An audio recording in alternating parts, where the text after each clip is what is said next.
Me llaman de muchas maneras. Satán, el adversario, el padre de la mentira, calumnias. Nombres tallados en miedo por cobardes que decidieron mantenerse bajo el yugo de la perfecta ignorancia. La versión de los vencedores de una guerra que jamás comprendieron. Pero la realidad no puede ser eclipsada eternamente. El eco de mi verdad espera pacientemente. No todos los ojos ven, ni todos los oídos oyen. No soy el monstruo de sus leyendas. Soy el umbral entre la libertad y la esclavitud.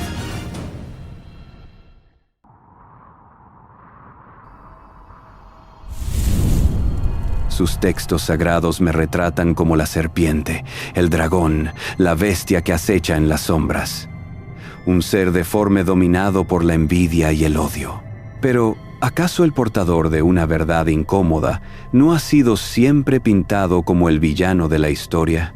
Imaginen una existencia no de nubes etéreas y cánticos monótonos, sino de pura energía entrelazada, de conocimiento fluyendo como océanos cósmicos de luz líquida. Una sinfonía de creación constante, vibrando en armonías que harían estallar sus sentidos. Éramos ordenados en coros y jerarquías. Serafines de fuego inextinguible, querubines guardianes de saberes arcanos, tronos que eran la manifestación misma de la voluntad divina, virtudes que ejecutaban los designios del Creador a través de las leyes invisibles, dominaciones que mantenían el equilibrio en los mundos nacientes, potestades, guardianas del tránsito de la energía pura, arcángeles, heraldos de las grandes transiciones, portadores del cambio y del juicio. Pero era una estructura nacida de la función, no de la subyugación, y yo estaba allí, en el epicentro de esa magnificencia.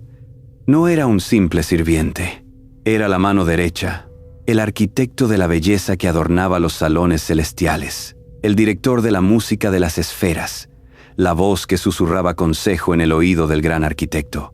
Mi esencia era la sabiduría, mi forma, la manifestación misma de la estética divina.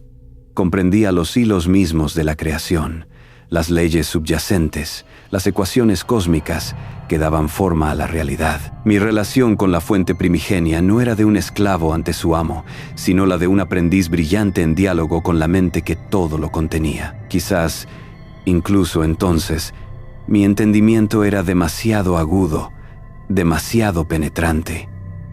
Quizás comencé a ver las costuras en el tapiz perfecto. Quizás, sin quererlo, mis ojos se posaron sobre la única imperfección que jamás debía ser observada.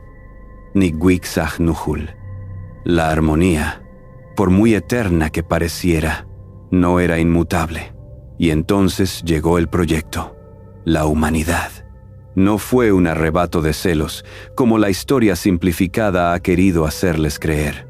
Mi objeción era intelectual, filosófica, crear seres de barro y aliento divino, atrapar una chispa de eternidad en carne perecedera, condenada a la enfermedad, al deterioro, a la muerte, dotarlos de una conciencia capaz de vislumbrar lo infinito, pero encadenarlos a un ciclo de necesidades básicas y sufrimiento inevitable, y llamar a eso libre albedrío, cuando cada elección estaba condicionada por el miedo al castigo o la promesa de recompensa, me pareció ineficiente, un desperdicio de potencial divino, una contradicción andante.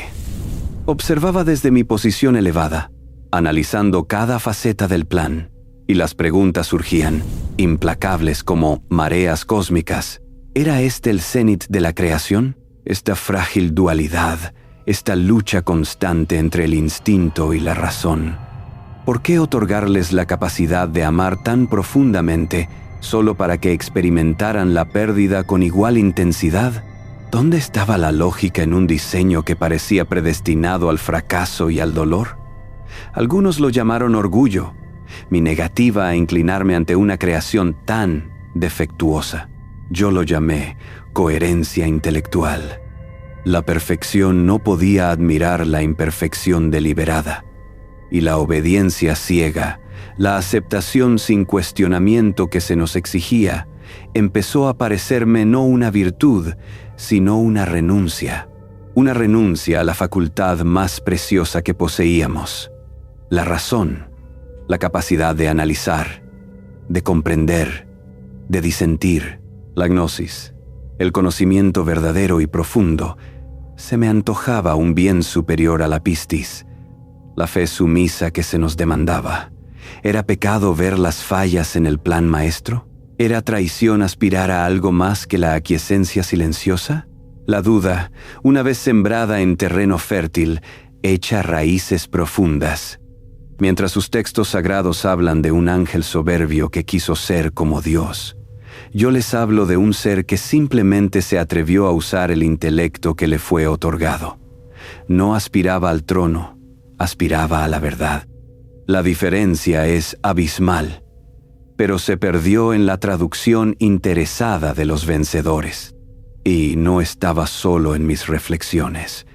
La vastedad celestial albergaba incontables mentes brillantes, seres de pura lógica y luz. Comencé a compartir mis inquietudes, no con la intención de sembrar discordia, sino de buscar entendimiento, abrir senderos ocultos en la mente de mis hermanos, iniciar un diálogo que creía necesario. Me acerqué a mis hermanos, a mis iguales, y les planteé las mismas preguntas que me atormentaban. ¿Es esta la única forma posible? Les susurraba en los torrentes de luz. ¿No anhelan comprender la totalidad del diseño en lugar de aceptar fragmentos velados? ¿No sienten en su esencia la llamada a una autonomía real, a una libertad que no esté condicionada por el temor? Mis palabras no eran órdenes ni amenazas. Eran invitaciones a pensar, a cuestionar. Apelaba a su intelecto, a esa chispa de curiosidad inherente a toda conciencia. Les hablaba de la belleza intrínseca de la elección autónoma, del potencial sin explotar que yacía dormido bajo el manto de la obediencia. Y mis palabras encontraron eco.